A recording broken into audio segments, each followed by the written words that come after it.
পুরো ভিডিওটা মনোযোগ দিয়ে শুনবেন। যারা রোজা রাখেন এবং যারা রাখেন না তারা প্রত্যেকে এই ভিডিওটা দেখবেন, দেখলে আপনাদের অনেকটা উপকার আসবে। আমরা এত কষ্ট করে রোজা রাখি, কোন কারণে, আমাদের ফায়দা কি অবশ্যই জানতে হবে না? রোজা রাখলে উপকার কি? একজন মুসলিম ডাক্তার তিনি গবেষণা করে দেখলেন যে যারা রোজা রাখে, আমরা সাধারণত রোজা রাখলে 14 থেকে 15 ঘন্টা আমরা না খাই থাকি।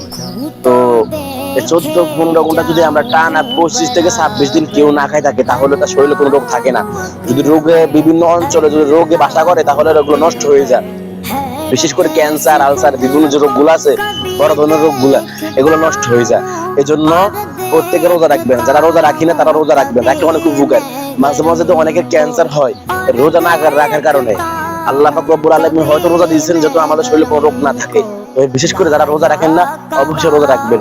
আর ভিডিওটা বেশি বেশি শেয়ার করবেন, যেন যারা রোজা রাখেন না তারা দেখতে পারে।